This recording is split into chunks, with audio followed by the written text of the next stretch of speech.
নমস্কার দর্শকবৃন্দ, আমি ডক্টর রাজশাস্ত্রী সকলকে আমার এই আরএস টিভি চ্যানেলে জ্যোতিষ সমাধান অনুষ্ঠানে স্বাগত জানাই। দর্শকবৃন্দ, আজকে ইংরাজির 16ই জুলাই এবং বাংলার 31শে আষাঢ় শুক্লা দ্বিতীয়া তিথি।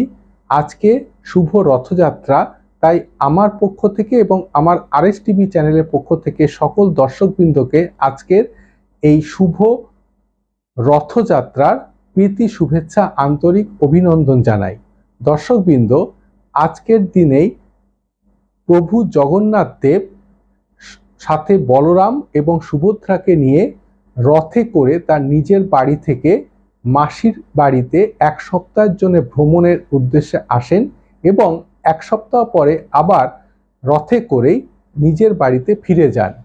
এই আসা এবং যাওয়ার যে ঘটনাটা, সেখানে আজকের এই আসার দিনটাকে বলা হয় সোজা রথ বা প্রথম রথ এবং ফিরে যাওয়াকে বলা হয় উল্টো রথ। তা আজকে হচ্ছে সোজা রথ বা প্রথম রথ।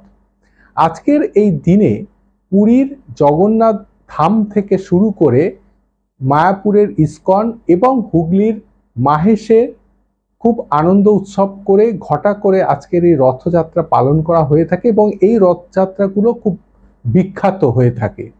আজকের দিনে ভক্তরা রথের দড়িতে টান দেন এবং এটিকে হিন্দু শাস্ত্র মতে, সনাতনী হিন্দু শাস্ত্র মতে খুব পবিত্র একটি অনুষ্ঠান বলে গণ্য করা হয় এবং এটি আধ্যাত্মতেও খুব শুভ হয়। রথের দড়ি ধরে টান দিলে জীবনের অনেক দুঃখ দুর্দশা বা অনেক বাধা বিঘ্ন কিন্তু কেটে যায়। এটি খুব একটি পবিত্র একটি অনুষ্ঠান এবং আজকের দিনে অনেকেই বাড়িতে খিচুড়ি ভোগ রান্না করে খান, পাঁপড় ভাজা খাওয়া, তেলে ভাজা খাওয়া আজকের একটি অনুষ্ঠানের পর্যায়ে পড়ে। রথের বিভিন্ন জায়গায় মেলা হয়, সেখানে কিছু কেনাকাটা করা হয়ে থাকে। তাই আমি বলবো আপনারা খুব আনন্দ করুন এবং পারলে অবশ্যই রথের দড়ি ধরে নিশ্চয়ই একটু টান দেবেন। এটি খুব একটি ভালো অনুষ্ঠান এবং খুব শুভ একটি অনুষ্ঠান। তাই আজকের এই পবিত্র শুভ রথযাত্রার পুনরায় আমার পক্ষ থেকে এবং আমার চ্যানেলের পক্ষ থেকে আজকের এই রথযাত্রার প্রীতি শুভেচ্ছা আন্তরিক অভিনন্দন। সকলে খুব ভালো থাকবেন, সুখে থাকবেন, সুন্দর থাকবেন। নমস্কার, ধন্যবাদ।